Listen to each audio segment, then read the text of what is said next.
Hello बच्चों, तो कैसे हो आप सब। आज का जो हमारा टॉपिक है वो है न्यूटन डिफ्रैक्शन। ये आपका ग्रुप थ्योरी का है। देखो, मैं एक्स रे डिफ्रैक्शन आपके साथ शेयर कर चुकी हूँ एंड नेक्स्ट भी हम शेयर करेंगे कि किस किस टाइप से डिफ्रैक्शंस होते हैं जो आपके लिए इन्फॉर्मेटिव हैं। आपको एमएससी के किसी भी सब्जेक्ट के किसी भी सेमेस्टर की क्लासेस चाहिए तो आपको मेरे चैनल पर मिल जाएगी। आप चैनल की क्लासेस चेकआउट कीजिए, प्लेलिस्ट चेक कीजिए। स्टिल आपका कोई भी डाउट है तो आप मुझसे डायरेक्टली व्हाट्सअप या इंस्टाग्राम पर कॉन्टैक्ट कर सकते हो। सभी के लिंक वीडियो के डिस्क्रिप्शन में, जिससे आप डायरेक्टली मुझे व्हाट्सएप पे मैसेज कर सकते हो। ठीक है, एंड ये क्लास कैसी लगी एक रिव्यू मुझे ज़रूर बताना, क्योंकि आपका रिव्यू देख के हमें मोटिवेशन मिलता है और हमें पता चलता है कि हम क्या अच्छा पढ़ा रहे हैं और क्या बुरा पढ़ा रहे हैं। तो प्लीज़ एक कमेंट ज़रूर करके जाइएगा। ठीक है, तो चलिए हम हमारा टॉपिक न्यूट्रॉन डिफ्रैक्शन स्टार्ट कर देते हैं। वैसे तो न्यूट्रॉन डिफ्रैक्शन आपके सिलेबस में कई टाइप से है। न्यूट्रॉन डिफ्रैक्शन बाय सॉलिड भी है, बट हम पहले जनरल इंट्रोडक्शन करेंगे, देन इसके टाइप्स ऑफ करेंगे। ठीक है, यानी कि टाइप्स ऑफ न्यूट्रॉन डिफ्रैक्शन भी करेंगे। कोशिश है इसे एक ही वीडियो में मैं एक टॉपिक खत्म कर दूं, क्योंकि बहुत ज़्यादा टाइम वेस्ट हमें नहीं करना है। लॉन्ग में ही आपका ही देखने के लिए मिलेगा आपको। तो लॉन्ग या शॉर्ट आता है तो 15 मार्क्स का आपको आएगा, तो उतना मटेरियल मैं करा दूंगी कि ये लॉन्ग के लिए यूजफुल रहे। प्लस लॉन्ग से शॉर्ट तो आप इजीली बना ही सकते हो। तो चलिए अब हम टॉपिक को स्टार्ट कर देते हैं। तो सबसे पहले आपको क्या बोला गया, सबसे पहले पॉइंट आपको ये बोल रहा है कि neutron diffraction is a application of a neutron scattering to the determination of a atom and magnetic structure of atom. इसका मतलब क्या हुआ? इसका मतलब ये हुआ कि ये बोल रहा है जो ये आपको दो टाइप की स्कैटरिंग, जो मैंने अभी आपको नीचे शो की, ये जो दो टाइप की आपको स्कैटरिंग मिलती है, ये किसकी वजह से मिल रही है? ये मिलती है because of nuclear diffraction. Atoms present है, ये सारी इंफॉर्मेशन आपको देंगे। उसके एडिशनल आपका जो न्यूट्रॉन डिफ्रैक्शन है वो एक और इंफॉर्मेशन देता है, वो है आपका मैग्नेटिक स्ट्रक्चर ऑफ एटम। वो ये भी आपको बताएगा कि आपका जो ये क्रिस्टल है, इस क्रिस्टल में जो एटम्स हैं उनका मैग्नेटिक स्ट्रक्चर क्या है, जिसकी वजह से आप ये पता कर सकते हैं कि आपका जो सॉलिड है वो किस टाइप का है। वो फेरोमैग्नेटिक है, एंटी फेरोमैग्नेटिक है, पैरामैग्नेटिक है, यानी कि उसका मैग्नेटिक बिहेवियर कैसा है। ओके, तो ये इसका एक एडिशनल पॉइंट होता है, इसको यहाँ पर लिखना जरूरी है। इतना चीज आया, तो ये आपने पहले। उसके बाद आप एक्सप्लेन करेंगे डेफिनेशन की, आप करेंगे डेफिनेशन क्या बोल रही है। डेफिनेशन को मैं आपको ऐसे बता दूं, देखो ना, चाहे आप न्यूट्रॉन डिफ्रैक्शन लो, इलेक्ट्रॉन डिफ्रैक्शन लो, चाहे एक्सरे डिफ्रैक्शन लो, तीनों तो डिफ्रैक्शन के फिनोमेना है। तो तीनों की डेफिनेशन में आप क्या बताते हैं कि डिफ्रैक्शन कैसे चल रहा है। तो तीनों ही डिफ्रैक्शन है, तो तीनों की डेफिनेशन तो बिल्कुल सेम होगी। तो देखिएगा डेफिनेशन कितना आसान है। ये बोल रहा है neutron diffraction is a phenomena in which a crystal is irradiated. Neutron diffraction एक ऐसा फिनोमेना है जिसमें आप अपने क्रिस्टल को, क्रिस्टल मतलब क्या हुआ? क्रिस्टल मतलब है आपका सैंपल मॉलिक्यूल। आप अपना सैंपल मॉलिक्यूल लेते हो और इस सैंपल मॉलिक्यूल को क्या करते हो? इरेडिएट करते हो। किसकी वजह से? रेडिएशन की हेल्प से। ओके, और रेडिएशन यहाँ पे क्या होगी? देखो, जब भी आप न्यूट्रॉन डिफ्रैक्शन करेंगे तो यहाँ पर neutron as a radiation behave करेगी। अगर आप इलेक्ट्रॉन डिफ्रैक्शन करेंगे तो यहाँ पर इलेक्ट्रॉन की बीम एज अ रेडिएशन की तरह एक्ट करेगी। और जब आप एक्सरे डिफ्रैक्शन करेंगे तो यहाँ पर रेडिएशन क्या हो जाएगी? एक्सरे हो जाएगी। तो यही बोल रहा है कि न्यूट्रॉन डिफ्रैक्शन एक ऐसा फिनोमेना है जिसमें आपका जो क्रिस्टल है इसको आप इरेडिएट करते हैं। किसकी वजह से? न्यूट्रॉन की हेल्प से आप इसे इरेडिएट करते हैं। अब इरेडिएशन के बाद क्या होगा आपको पता है। ये जो आपकी रेज है, ये जो आपके न्यूट्रॉन्स है, ये कहाँ पेनिट्रेट करेंगे? किसको पेनिट्रेट करेंगे? आपके क्रिस्टल में जो एटम्स है उनको पेनिट्रेट करेंगे। ओके, बट इस लाइन को मैं थोड़ा और मॉडिफाई करूं तो मैं आपको बोल सकती हूँ कि न्यूट्रॉन डिफ्रैक्शन के केस में जो पेनिट्रेट होता है वो आपका एटम ना हो कि क्या होता है? एटम की न्यूक्लियाई होती है। इसका मतलब क्या है? देखिए ना, जब भी आप इलेक्ट्रॉन डिफ्रैक्शन पढ़ते हैं तो इलेक्ट्रॉन डिफ्रैक्शन में भी सेम का मॉलिक्यूल को इरेडिएट करता है with the help of radiation, जो कि आपकी इलेक्ट्रॉन बीम होती है। तो जब भी आपकी इलेक्ट्रॉन बीम आपके एटम में पड़ती है, तो हमने लास्ट लेक्चर पे क्या पढ़ा था? जब हमने इलेक्ट्रॉन डिफ्रैक्शन देखा था, मैंने आपको बोला था कि ये जो इलेक्ट्रॉन बीम है वो आपके क्रिस्टल में जो एटम्स प्रेजेंट है उनको पेनिट्रेट करती है। और जैसे आपके एटम पेनिट्रेट होते हैं वो इस रे को क्या बाहर की और एक नए एंगल के साथ डेविएट कर देते हैं, डिफ्रैक्ट कर देते हैं। ओके, लेकिन पर्टिकुलरली अगर मैं न्यूट्रॉन डिफ्रैक्शन की बात करूं तो न्यूट्रॉन डिफ्रैक्शन में पेनिट्रेशन जिसमें होता है वो आपका एटम नहीं होता। कौन होता है?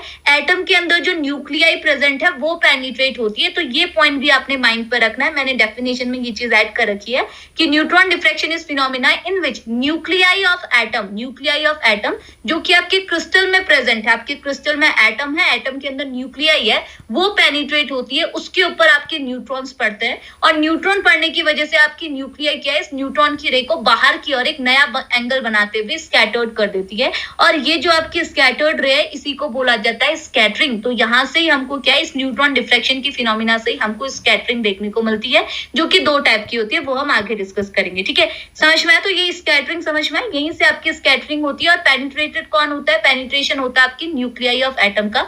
अब क्या हो रहा है, ये जो आपकी स्कैटर्ड पैटर्न है उसकी वजह से आपको क्या देखने को मिलेगा, इसकी हेल्प से, स्कैटर्ड पैटर्न की हेल्प से आप किसी भी क्रिस्टल का, जो भी आपका सैंपल मॉलिक्यूल है, जो भी आपका क्रिस्टल है, उसकी आप क्या कर सकते हैं, स्टडी कर सकते हैं। ठीक है, तो यहाँ पे लिखा है and help to study the crystal structure. तो आपके क्रिस्टल का स्ट्रक्चर कैसा है, आपके सैंपल का स्ट्रक्चर कैसा है, आप बाय न्यूट्रॉन डिफ्रेक्शन उसे स्टडी कर सकते हैं। इतनी चीज क्लियर आई। तो ये डेफिनेशन पे लिखना और ये पर्टिकुलर पॉइंट भी आपने यहाँ पर ऐड करना है। ठीक है, अब ये आगे क्या बोल रहा है, ये बोल रहा है here a sample to be examine in a place in a beam of a hot thermal and the cold neutron to obtain the diffraction pattern that provide the information about the structure. Okay, तो वही चीज बोल रहे हैं जो हमने आगे बोला था। क्या बोल रहा है, हमको न्यूट्रॉन डिफ्रैक्शन के अंदर क्या करना होता है, हमारा जो सैंपल है, हमारा जो क्रिस्टल है, उसको हम कहाँ प्लेस करते हैं, अपनी न्यूट्रॉन बीम के सामने प्लेस करते हैं। क्यों करते हैं, ताकि न्यूट्रॉन बीम क्या करे, आपके सैंपल पर पड़े और उसमें आपको क्या डिफ्रैक्शन पैटर्न देखने को मिले, और उस डिफ्रैक्शन पैटर्न को जब आप ऑब्टेन कर लेंगे तो उसकी हेल्प से आपको क्या मिले,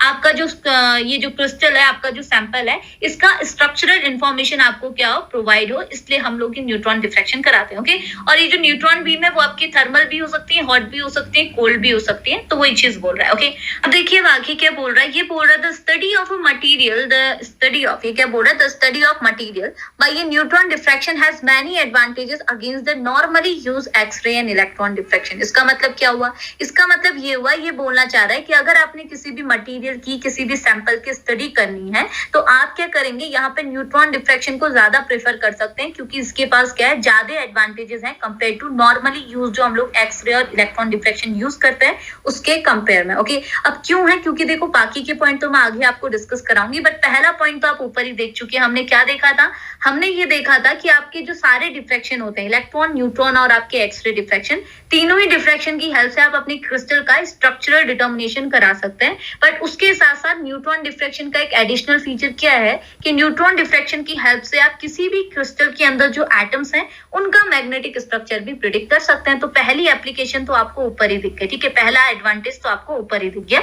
अब इसके अलावा जो बाकी के एडवांटेज है उसको मैं बताती हूँ। तो पहला आपको क्या बोल रहा है, पहले सुनिएगा, पहले जस्ट पॉइंट है, एडवांटेजेस नीचे है। ये आपको बोल रहा है कि X ray are scattered by a orbital electron while the neutrons are scattered by a atomic nuclei of an atom. इसका मतलब क्या है, देखो ना, मैंने आपको क्या बोला था, जैसे कि सपोज कीजिए, मैं आपको यहाँ पे एक्सप्लेन करती हूँ। देखो सपोज कीजिए ये हमारा सैंपल है, सैंपल हमारा क्या है, क्रिस्टल है। तो मैंने आपको क्रिस्टल यहाँ पे ड्रॉ कर दिया। सपोज कीजिए ये हमारा क्रिस्टल है और आपको नोन है कि क्रिस्टल के अंदर तो क्या होंगे, नंबर ऑफ एटम्स प्रेजेंट होंगे। तो सपोज कीजिए ये हमारे नंबर ऑफ एटम है और इस एटम को मैंने बड़ा करके जूम करके यहाँ पे कुछ शो कर दिया। क्यों, क्योंकि हमको पता है इस एटम के अंदर क्या प्रेजेंट है, इस एटम के अंदर प्रेजेंट है न्यूक्लियाई और सराउंडिंग में क्या प्रेजेंट है, इलेक्ट्रॉन्स प्रेजेंट है। ओके, अब होगा क्या, जब भी हम डिफ्रैक्शन फिनोमिना यूज करते हैं तो हम क्या करते हैं, हम अपने क्रिस्टल को इरेडिएट करते हैं बाय रेडिएशन। ठीक है, अब अपने क्रिस्टल को इरेडिएट करते हैं का क्या मतलब, क्या पूरा क्रिस्टल इरेडिएट होता है, नहीं होता है। हमने बोला था हम क्रिस्टल में रेडिएशन डाल रहे हैं बाहर से, बट ये रेडिएशन किसके ऊपर पड़ेंगी,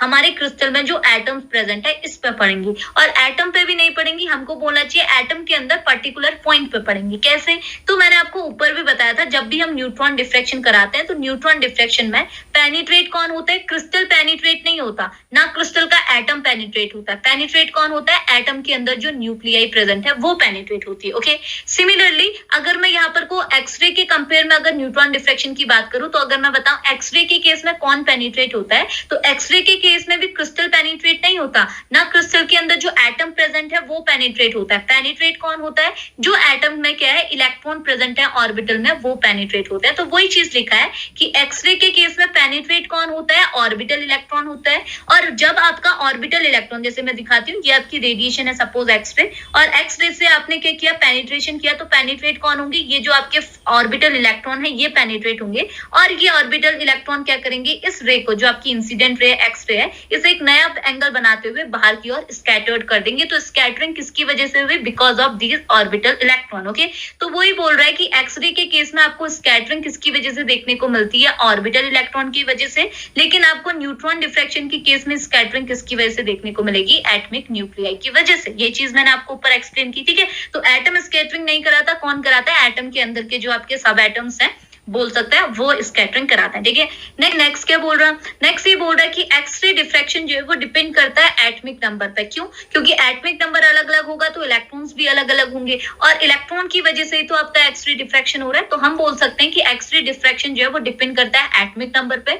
लेकिन आपका न्यूट्रॉन डिफ्रैक्शन है वो किस पे डिपेंड करता है? प्रॉपर्टीज ऑफ न्यूक्लियस पे। क्योंकि आपका जो न्यूट्रॉन डिफ्रैक्शन है वो किसकी वजह से होने वाला है? न्यूक्लियस की वजह से। तो आपका जो न्यूट्रॉन डिफ्रैक्शन है वो किस पे डिपेंड करता है? प्रॉपर्टीज ऑफ न्यूक्लियस पे डिपेंड करता है। ओके, अब क्या बोल रहा है? This led to a great accuracy of the identification of the unknown sample. Okay, तो ये बोल रहा है कि आप अगर न्यूट्रॉन डिफ्रैक्शन का यूज करते हैं तो न्यूट्रॉन डिफ्रैक्शन क्या है? किसी अननोन सैंपल को भी बहुत अच्छी एक्यूरेसी के साथ, क्या है, ग्रेट एक्यूरेसी के साथ आइडेंटिफाई कर सकता है। अब कैसे कर सकता है? अब आपको यहाँ पे शो होगा। तो पहली चीज क्या बोल रहा है? ये बोल रहा है द न्यूक्लियस, ये क्या बोल रहा है? The nucleus of every atom even isotope of the same element is completely different. इसका मतलब क्या है?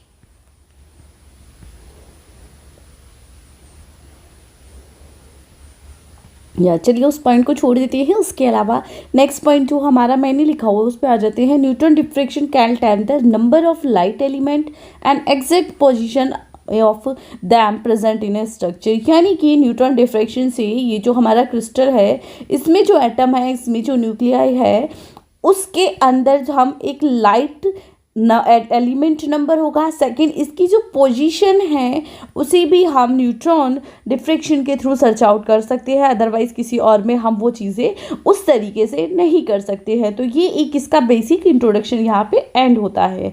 नेक्स्ट हम आ जाते हैं टाइप्स ऑफ न्यूट्रॉन डिफ्रैक्शन, यानी कि टाइप्स पे, जिसमें से एक होती है आपकी न्यूक्लियर स्कैटरिंग, दूसरी होती है आपकी मैग्नेटिक स्कैटरिंग। ओके, अब देखो यहाँ पे आपकी न्यूक्लियर स्कैटरिंग और मैग्नेटिक स्कैटरिंग को एक सिंपल लाइन पे डिफाइन किया गया है। तो पहले हम उसको समझ लेते हैं, देन आगे के हम लोग क्या है इसमें पर्टिकुलर डिस्कशन लेंगे। तो देखो ना, होता क्या है, मैं आपको कुछ ऐसे समझाती हूँ पूरा केस की दो इफेक्ट क्या है, कैसे ये दोनों स्कैटरिंग आई। कंसीडर कीजिए, सपोज करते हैं हम लोग, हमारे पास एक क्रिस्टल है। ठीक है, क्रिस्टल यानी कि वही हमारा सैंपल मॉलिक्यूल। तो सपोज कीजिए मैंने क्रिस्टल को कुछ ऐसा यहाँ पे ड्रॉ कर दिया, ये है हमारा क्रिस्टल, और आपको पता है ये क्रिस्टल क्या होगा? नंबर ऑफ एटम से बना है। ठीक है, तो सपोज करते हैं इसमें ये मेरे क्या है, नंबर ऑफ एटम्स मैंने यहाँ पर को रिप्रेजेंट किए हुए। ठीक है, अब होगा क्या, अगर मुझे सैंपल मॉलिक्यूल को, इस क्रिस्टल को इन्वेस्टिगेट करना है, यानी कि इस क्रिस्टल में देखना है एटम्स कैसे हैं, एटम का मैग्नेटिक स्ट्रक्चर कैसा है, तो ऑब्वियस सी बात है यहाँ पे मैं न्यूट्रॉन डिफ्रैक्शन टेक्निक का यूज करते हुए क्या करूंगी, इस क्रिस्टल को पेनिट्रेट कराऊंगी, या फिर मैं बोल सकती हूँ इस क्रिस्टल को इरेडिएट कराऊंगी। किसके साथ? न्यूट्रॉन बीम के साथ। यानी कि इस क्रिस्टल में मैं क्या डालूंगी? न्यूट्रॉन बीम को डालूंगी। ठीक है, अब न्यूट्रॉन बीम डालने के बाद होता क्या है, तो आपको पता है आपका जो क्रिस्टल है वो पेनिट्रेट होता है न्यूट्रॉन बीम से।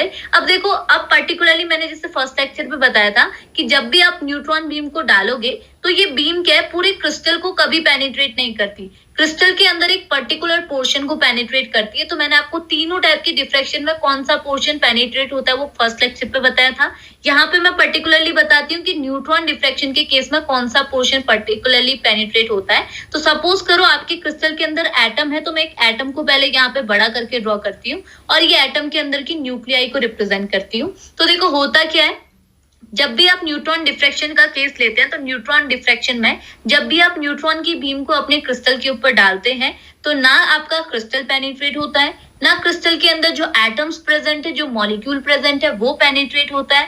पेनिट्रेट होने वाला पोर्शन क्या है, वो है एटम के अंदर प्रेजेंट होने वाली न्यूक्लियाई। यानी कि न्यूट्रॉन डिफ्रैक्शन के केस में कौन पेनिट्रेट होता है? न्यूक्लियाई पेनिट्रेट होते हैं। इसका मतलब आपकी जो न्यूट्रॉन की बीम है वो किसके साथ अप्रोच करती है, किसके साथ इंटरेक्ट होती है? एटम की न्यूक्लियाई के साथ इंटरेक्ट करती है। और इनके इंटरेक्शन की वजह से क्या होता है, आपकी न्यूक्लियाई, आपके एटम के अंदर जो न्यूक्लियाई है वो पेनिट्रेट होती है, और आफ्टर पेनिट्रेशन आपकी न्यूक्लियाई इस बीम को क्या एक नए एंगल के साथ बाहर की ओर डेविएट कर देती है। इतना हुआ। तो यहाँ पर को आपको क्या है, डेविएशन का फिनोमेना या फिर आप बोल सकते हैं स्कैटरिंग का फिनोमेना देखने को मिला। अब देखो आपके क्रिस्टल में एक सिंगल एटम तो प्रेजेंट नहीं होगा, नंबर ऑफ एटम होंगे, और नंबर ऑफ एटम की वजह से क्या है, आपको नंबर ऑफ यहाँ पर को स्कैटर्ड वेव या फिर आप बोल सकते हैं इनको सेकेंडरी वेव्स भी बोलते हैं। ये आपकी प्राइमरी वेव है, इंसिडेंट रे को प्राइमरी वेव कहते हैं और रिफ्लेक्टेड वेव को सेकेंडरी वेव बोलते हैं। तो आपको नंबर ऑफ सेकेंडरी वेव्स मिलती हैं और इन सेकेंडरी वेव को ऑब्टेन करने का जो फिनोमेना होता है उसी को बोलते हैं स्कैटरिंग। तो यहाँ पे को क्या है, ये आपका स्कैटरिंग का फिनोमेना आपको देखने को मिला। अब हमने बोला कि न्यूट्रॉन डिफ्रैक्शन के केस में जो स्कैटरिंग अकर हो रही है वो दो टाइप की इफेक्ट की वजह से हो रही है। दो टाइप की इफेक्ट क्या है, बट थोड़ा सा थ्योरी भी हम क्लियर कर लेते हैं। So nuclear scattering is the irregular dispersal of free neutron by matter, can refer to either the natural process, इसमें हम फिजिकल प्रोसेस बच्चे यूज़ कर सकते हैं, और man made experimental technique that use of natural process of investigation material. ठीक है, तो जो अभी ये पूरा कंप्लीटली प्रोसेस मैंने आपको बताई है, इसे अगर हम थियोरेटिकली लिखेंगे तो हम इस टाइप से इसे लिख सकते हैं कि न्यूट्रल स्कैटरिंग जो प्रोसेस है आपकी, वो डिस्पर्सल की प्रोसेस है जिसमें फ्री न्यूट्रॉन की बम्बार्डिंग हम करते हैं, और ये आपकी नेचुरल प्रोसेस हो सकती है या हम इसमें कई फिजिकल प्रॉपर्टीज़ भी यूज़ कर सकते हैं, बट मेनली आपको जो ये मैंने यहाँ पे प्रोसेस बताई है इसे आप इजीली ट्रांसलेट करके भी लिख सकते हो। ठीक है, आई नो थोड़ा सा टफ आपको पड़ रहा होगा, बट उतना नहीं पड़ेगा जब आप क्लियर चीज़ों को लेके चलोगे तो। ठीक है, अभी हम सेकंड पे आ जाते हैं। फर्स्ट सिर्फ इतना ही था, इस प्रोसेस को अपनी लैंग्वेज में लिख लोगे तो भी समझ आ जाएगा कि कैसे हम एक क्रिस्टल को, चलो मैं बता ही देती हूँ। मान लीजिए हमने क्रिस्टल लिया, इसे इरेडिएट हमने कराया है विद बीम। ठीक है, तो इसमें हम देखेंगे कि जो एटम का न्यूक्लियस होगा उस पर रिएक्शन होगी एंड आफ्टर दैट वो सेकेंडरी वेव्स को रिफ्लेक्ट करेगा। सिर्फ ये प्रोसेस आपको हिंदी में लिखनी है, न्यूक्लियर डिफ्रैक्शन या न्यूक्लियर स्कैटरिंग में। ठीक है, अभी हम सेकंड पॉइंट पे आ जाते हैं, मैग्नेटिक स्कैटरिंग। मैग्नेटिक स्कैटरिंग क्या होती है, हमें अभी ये पॉइंट समझना है। ठीक है, देखिए, since neutron possess a spin and associate magnetic moment and magnetic moment interacts between neutron and atom। देखिए, जब भी हमने बात की एटम की, इसमें हमने बात की न्यूक्लियस की। ठीक है, अब इसके चारों तरफ हमने इलेक्ट्रॉन की भी बात की कि भाई इसके चारों तरफ इलेक्ट्रॉन होते हैं, वो एक दूसरे के साइड में घूमते रहते हैं, यानी कि इंटरेक्ट करते रहते हैं। तो जब ये इंटरेक्ट करेंगे तो देखो इसमें न्यूट्रॉन भी होंगे, सीधी सी बात है, और जब आपके न्यूक्लियस में न्यूट्रॉन और जो एटॉमिक इलेक्ट्रॉन है वो आपस में कॉन्ट्रैक्ट करते हैं तो डेफिनेटली एक मैग्नेटिक मोमेंट क्रिएट करते हैं, और उसी के थ्रू हम बोल सकते हैं कि हमारी मैग्नेटिक स्केचिंग की प्रोसेस होती है। बट वो प्रोसेस कैसे होती है, थोड़ा थियोरेटिकल तरीके से इसे समझ लेते हैं। ठीक है, या then which is responsible for magnetic properties of material may be expected। वो जो इंट्रैक्शन हुआ है उसी की वजह से उसकी मैग्नेटिक प्रॉपर्टीज होंगी एटम की, क्या ना, जो हमने पहले बात की कि फेरोमैग्नेटिक होगा या एंटी फेरो होगा या फिर वो पैरामैग्नेटिक होगा। तो एटम की मौलिक जो मैग्नेटिक प्रॉपर्टीज़ है वो कैसी कैसी होंगी वो हमारी डिपेंड करती हैं पॉइंट्स। मैं ऐसे भी लिख सकती हूँ कि magnetic sketching is occur when magnetic moment of proton interact with magnetic moment of nuclei. तो प्रोटॉन के मैग्नेटिक मोमेंट और न्यूक्लियाई के मैग्नेटिक मोमेंट के साथ इंटरेक्ट करेंगे तो मैग्नेटिक स्केचिंग आपको देखने के लिए मिलेगी। ठीक है, सिंपल प्रोसेस इसे देखिए कि हम क्या बोल सकते हैं, कैसे इसे हम डेफिनेटली एक्सप्लेन कर सकते हैं। ये बोल रही है although neutrons are the uncharged they carry a magnetic moment. आपको पता है आपके न्यूट्रॉन्स होते हैं वो क्या होते हैं, अनचार्ज होते हैं, और ये क्या करते हैं, मैग्नेटिक मोमेंट को कैरी करते हैं। तो हम क्या कह सकते हैं, और we can say that neutrons possess a spin and associated with the magnetic moment. तो हम ये बोल सकते हैं कि आपके जो न्यूट्रॉन्स हैं उनके पास स्पिन भी है। क्यों? क्योंकि स्पिन किससे एसोसिएटेड रहती है, मैग्नेटिक मोमेंट से। अगर किसी पार्टिकल के पास स्पिन है तो उसके पास मैग्नेटिक मोमेंट भी होगा। तो ये बोल रहे न्यूट्रॉन्स तो है तो वैसे अनचार्ज पार्टिकल, लेकिन इसके पास क्या होता है, मैग्नेटिक मोमेंट होता है। तो अब क्या बोल रहा है, ये बोल रहा है अगर आपका जो न्यूट्रॉन का मैग्नेटिक मोमेंट है ये है या तो ये प्रोसेस किस किस टाइप से होती है मैग्नेटिक मोमेंट में, पैरामैग्नेटिक क्रिस्टल या अरेंज टू एटम्स, ये किस टाइप से होगी वो मैं यहाँ पे अभी आपको एक्सप्लेन कर देती हूँ। सिर्फ यहाँ पे आपका टॉपिक जो है वो एंड हो जाएगा। ये तो ये प्रोसेस कैसे है ये देखिए। The magnetic moment of a atom in an paramagnetic crystal are arrange in an random in the absence of a magnetic field, therefore the magnetic scattering in such case और such crystal is also random. इसका मतलब क्या है, ये बोल रहे देखो ये चीज हमको पहले से नोन है कि अगर हमारे पास कोई पैरामैग्नेटिक क्रिस्टल होता है तो पैरामैग्नेटिक क्रिस्टल में जो एटम्स हैं और एटम के अंदर जो मैग्नेटिक मोमेंट है वो कैसा होता है, रैंडम होता है। वो एक फिक्स डायरेक्शन में या फिर फिक्स ऑर्डर में प्रेजेंट नहीं होता अगर हमने बाहर से कोई मैग्नेटिक फील्ड की एब्सेंस नहीं दी है तो। ओके, तो सॉरी प्रेजेंस नहीं दी है तो। ठीक है, तो जैसे यहाँ पर आप इमेज में भी देख सकते हैं ये पैरामैग्नेटिज्म का एग्जांपल है। इट मींस ये जो हमारा क्रिस्टल है वो एक टाइप का पैरामैग्नेटिक क्रिस्टल है। इस पैरामैग्नेटिक क्रिस्टल में जो एटम्स है उनका जो मैग्नेटिक मोमेंट है उसे एरो से रिप्रेजेंट किया है, जो कि इन ऑर्डर्ड वे में है, यानी कि यहाँ पर को रैंडम मूवमेंट आपको किसका देखने को मिल रहा है, मैग्नेटिक मूवमेंट का रैंडम मोशन देखने को मिल रहा है। अब देखो अगर आपके किसी क्रिस्टल के अंदर जो मैग्नेटिक मूवमेंट है एटम का अगर वो रैंडम है तो ऑब्वियस सी बात है इन मैग्नेटिक मूवमेंट के थ्रू जो आपको स्कैटरिंग देखने को मिलेगी, मैग्नेटिक स्कैटरिंग जो देखने को मिलेगी वो भी आपकी कैसी होगी, रैंडम होगी। तो अगर इन केस जब हमको कोई स्कैटरिंग मिल रही है, ठीक है, जब भी हमने ये पूरा डिफ्रैक्शन का फिनोमिना कराया और आफ्टर डिफ्रैक्शन के फिनोमिना आपको क्या स्कैटरिंग पैटर्न मिला, लेकिन वो स्कैटरिंग पैटर्न आपको कैसा मिला, रैंडम मिला। तो आप समझ जाएंगे कि ये जो क्रिस्टल है जिसका आपको स्कैटरिंग पैटर्न, ये रैंडम स्कैटरिंग पैटर्न मिला है, वो क्रिस्टल आपका कैसा क्रिस्टल है, पैरामैग्नेटिक क्रिस्टल है। क्यों? क्योंकि जब आपका पैरामैग्नेटिक क्रिस्टल होता है उसी केस में आपको क्या है, रैंडम स्कैटरिंग देखने को मिलती है, क्योंकि पैरामैग्नेटिक क्रिस्टल के अंदर जो मैग्नेटिक मूवमेंट होता है वो भी आपका रैंडम होता है। ओके, सिमिलरली ये क्या बोल रहा है, अगर हम लोग दूसरे सब्सटेंस ले, जैसे फेरोमैग्नेटिक सब्सटेंस ले लिया, ठीक है, फेरो के बाद आप एंटी फेरो भी ले लो, तो फेरो और एंटी फेरो के केस में क्या है, आपको अप्रॉक्स क्या है, एक प्रॉपर अरेंजमेंट देखने को मिल रहा है। देखो यहाँ पर कोई डायरेक्शन एक दूसरे के अपोजिट है, बट यहाँ पर कोई जो अरेंजमेंट है आपके मैग्नेटिक मूवमेंट का वो आपका एक प्रॉपर अरेंजमेंट है, एक ऑर्डर्ड वे में यहाँ पर को दोनों फेरो और एंटी फेरो के केस में एक प्रॉपर ऑर्डर्ड अरेंजमेंट आपको देखने को मिल रहा है मैग्नेटिक मूवमेंट का। तो इन मैग्नेटिक मूवमेंट के थ्रू जो आपको मैग्नेटिक स्कैटरिंग मिलेगी, ये मैग्नेटिक स्कैटरिंग भी आपकी क्या होगी, रेगुलर होगी। इसका मतलब अगर आपको मैग्नेटिक स्कैटरिंग का जो पैटर्न मिल रहा है वो अगर आपको रेगुलर पैटर्न मिल रहा है तो आप ये प्रेडिक्ट कर सकते हैं कि आपका जो क्रिस्टल है वो आपका कैसा होगा, फेरोमैग्नेटिक सब्सटेंस होगा या फिर एंटी फेरोमैग्नेटिक सब्सटेंस होगा। तो हमको क्या पता चल सकता है इस टाइप की मैग्नेटिक स्कैटरिंग के बेसिस पे कि वो रेगुलर है या फिर रेगुलर नहीं है, इसके बेसिस पे हम ये पता कर सकते हैं कि हमारा क्रिस्टल किस टाइप का है, क्रिस्टल में कौन सा मैग्नेटिज्म प्रेजेंट है। ओके, आगे क्या बोल रहा है, ये बोल रहा है therefore we can say that the nuclear diffraction is also help in an also used to determine the whether the given crystal is ferromagnetic, anti और पैरा। तो हम इस न्यूक्लियर डिफ्रैक्शन टेक्निक की हेल्प से ये भी पता कर सकते हैं कि हमारा जो गिवन क्रिस्टल है वो किस टाइप का मैग्नेटिज्म शो कर रहा है, फेरो, एंटी या फिर पैरा टाइप। इतनी चीज क्लियर आई, तो ये बात हो जाती है आपके मैग्नेटिक स्कैटरिंग पे। ओके, अब अगली चीज लास्ट आती है आपकी न्यूक्लियर स्कैटरिंग। ओके, अब देखो ठीक है, वो हम अलग क्लास में डिस्कस करेंगे जब डिटेल्स में। बाकी आपका एक टॉपिक आज की इस क्लास में ऐड हो गया है। आपको कैसा लगा, आपको कुछ समझ आया तो प्लीज़ मुझे कमेंट करके ज़रूर बता दीजिएगा, और आपका कोई भी डाउट है तो आप वो भी मुझे बता सकते हैं। कोशिश रहेगी आपके उस डाउट को भी क्लियर करा जाए। एंड नेक्स्ट थिंग यहाँ पे ये भी है कि आप सब जब क्लासेस करते हो, आपके कोई डाउट रहते हैं तो उससे पहले आप 1 से 2 बार उसे लिख के याद करके ट्राई करके देखिए। देन फिर भी आपको टॉपिक समझ नहीं आता तो आप मुझे कमेंट करके बता सकते हो। सो बाय बाय, अभी मैं क्लास को करती हूँ एंड।